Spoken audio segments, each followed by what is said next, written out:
A very good evening to you. It's Sunday, the 25th of April 2010. This is Prime TV News. I'm Sasank Dias. First, we take a look at the top stories.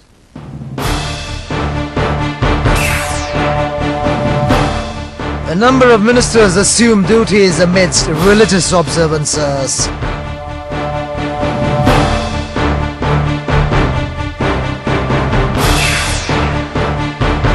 The Standing Committee session of the SAARC conference gets underway.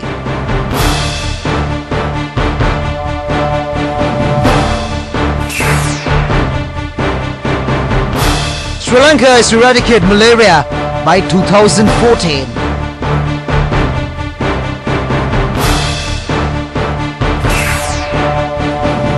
And in news overseas, Thai Premier threatens to retake a fortified encampment set up by anti-government protesters in Bangkok.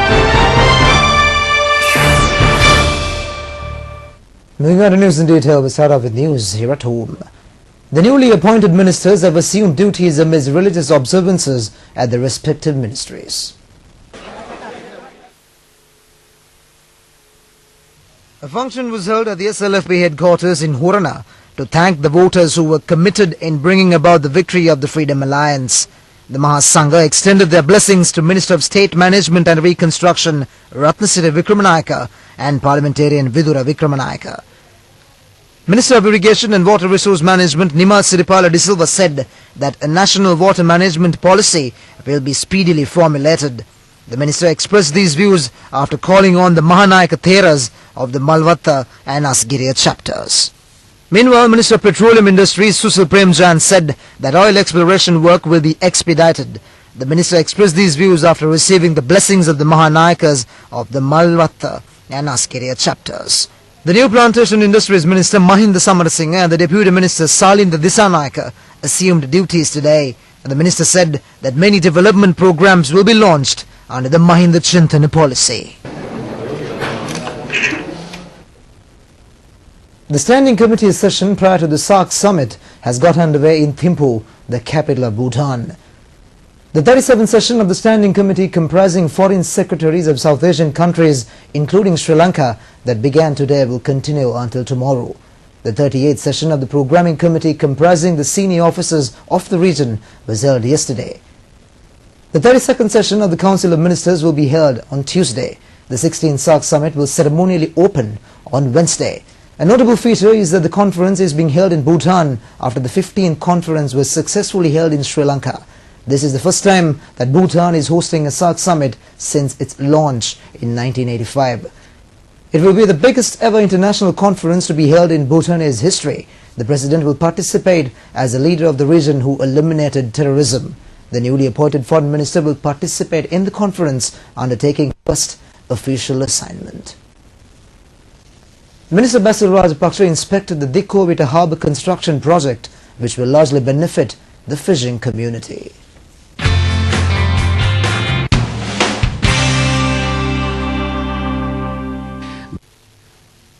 The new fishing harbour is being constructed close to the Vattala coast in the Gampaha district, contributing towards the economic development of the fishing community in the area. A group led by Minister Basil Rajapaksa visited the location and inspected the progress of the project and the issues faced. The government is envisaging the development of the coastal area from Palyagoda to Muthurajavela as a tourist resort. A notable feature is the construction of the new fisheries harbour in an environmentally friendly manner without adversely affecting the target. A new bridge is being constructed to enter the fisheries harbour. The minister advised the officials to construct the bridge in a manner that would be attractive to the tourists. The minister also ordered the local government institutions and the security sectors to find alternative locations for dumping garbage in order to maintain the area clean. With the completion of the harbour, 340 multi-day vessels and 150 single-day vessels will be able to anchor in the harbour. Minister Felix Pereira, Deputy Minister Susantha Punchinilave, Provincial Councillor Nimal Lanza and senior government officials accompanied the minister.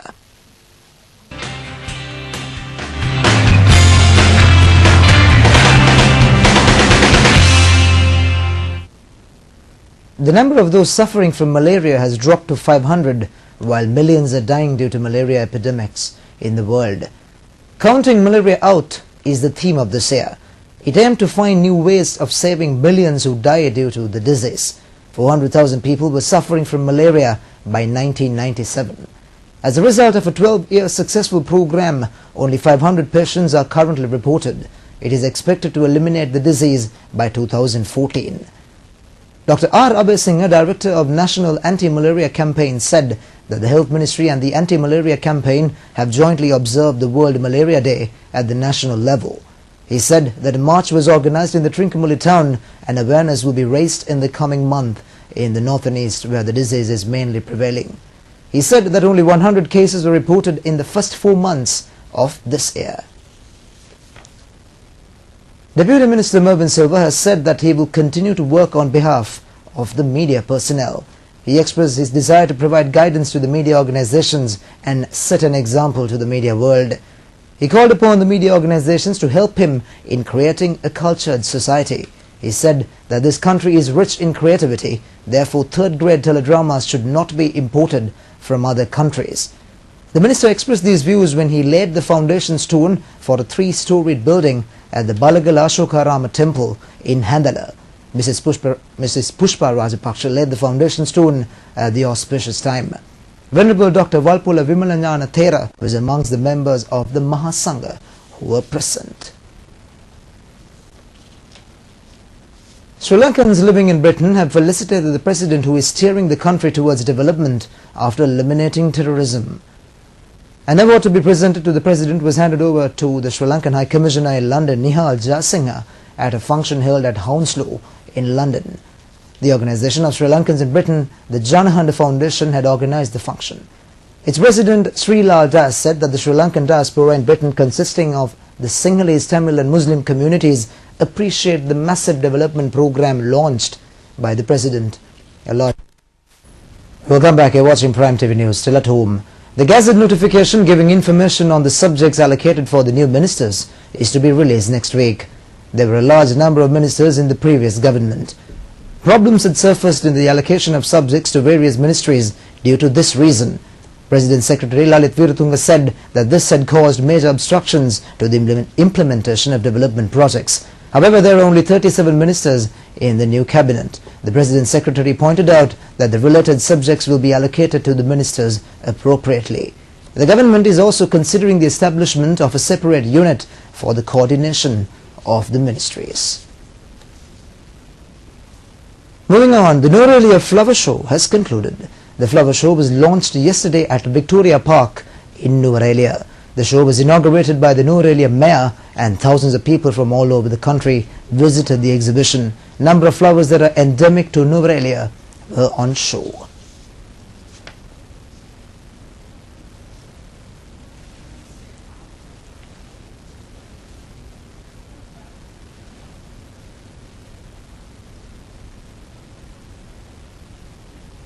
In response to the demand from the business community in Jaffna, the Colombo Stock Exchange is planning to open a branch in Jaffna soon.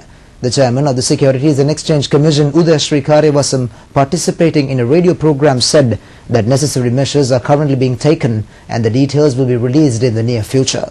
He said investing in the Colombo stock market is an ideal choice to get maximum return for the investment at this moment. The bourse reached record highs consecutively during the last week trading.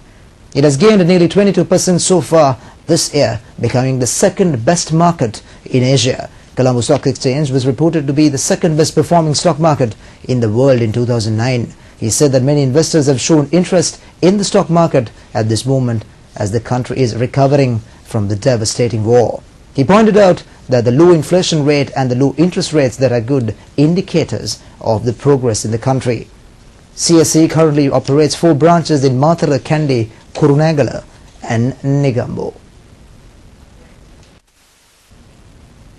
Welcome back. Journey around the world begins. Here's Prime World.